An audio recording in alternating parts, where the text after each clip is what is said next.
भारत में शिव के 12 ज्योतिर्लिंग हैं, प्रकाश के दिव्य स्तंभ। लेकिन इन सब में एक कहानी है जो सबसे पहले आती है, और वो है सोमनाथ की। तो चलिए आज इसी दिव्य कथा के रहस्यों को समझते हैं। ये जो पुरानी कहावत है ना, ये इस जगह के गहरे मतलब ब्रह्मांडीय महत्व को दिखाती है। ये सिर्फ एक मंदिर नहीं है, बल्कि एक शुरुआत का निशान है, एक प्रतीक।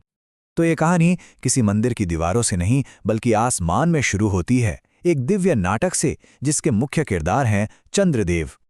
तो कहानी के बिल्कुल बीच में है चंद्रदेव। सोचिए, सौंदर्य और तेज के स्वामी, और उनका विवाह हुआ था प्रजापति दक्ष की 27 बेटियों से। और ये कोई आम बेटियां नहीं थी, ये असल में आकाश के 27 नक्षत्रों का ही रूप थी। अब 27 पत्नियां तो थीं, पर चंद्र का दिल तो सिर्फ एक के लिए धड़कता था, रोहिणी।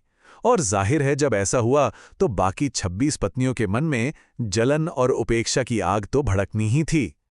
तो बस इस अनदेखी से दुखी होकर वो 26 बहनें कहाँ जाती? वो सीधे पहुंची अपने पिता प्रजापति दक्ष के पास अपनी शिकायत लेकर।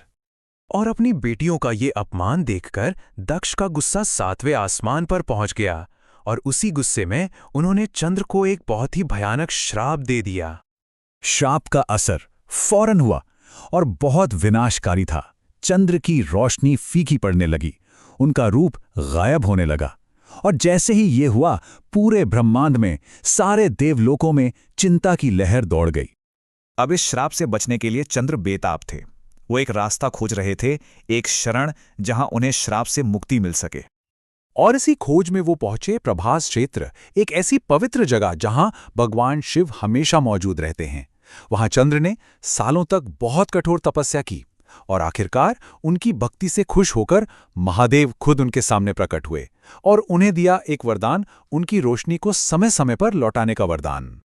और महादेव का यही वरदान आज हम चांद को जिस तरह घटते और बढ़ते हुए देखते हैं, उसी का कारण बना, जिसे हम कृष्ण पक्ष और शुक्ल पक्ष कहते हैं। सोचिए, ये श्राप और कृपा के बीच का एक कितना अद्भुत संतुलन है ना?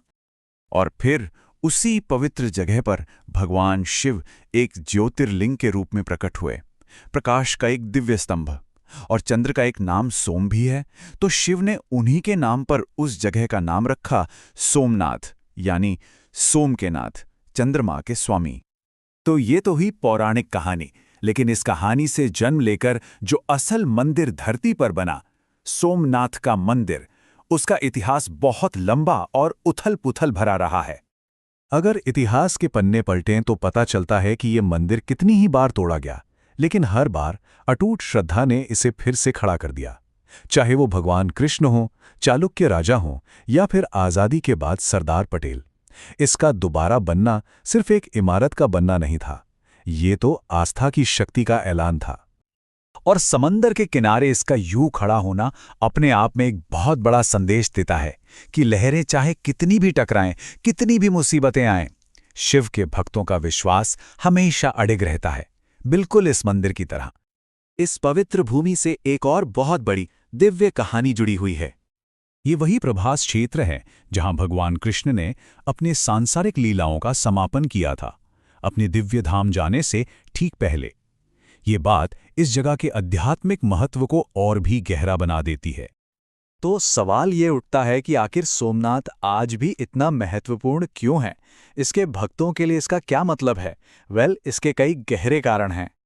देखिए, पहली बात तो ये कि ये 12 ज्योतिर्लिंगों में सबसे पहला है। दूसरी बात, ये वही जगह है जहां चंद्रदेव को अपना जीवन, अपना तेज वापस मिला। और तो और ऐसा भी कहा जाता है कि यहीं पर भगवान शिव ने समय को भी जीत लिया था। और आखिर में उस अनंत समंदर के किनारे इसकी मौजूदगी इसे एक कभी न खत्म होने वाली ऊर्जा का केंद्र बनाती है। लाखों लोगों के लिए सोमनाथ की यात्रा सिर्फ एक तीर्थ यात्रा नहीं है, ये उम्मीद की एक यात्रा है। ये चंद्रदेव की कहानी को ही तो दोहराती है, अंधेरे से उजाले की ओर आने की कहानी।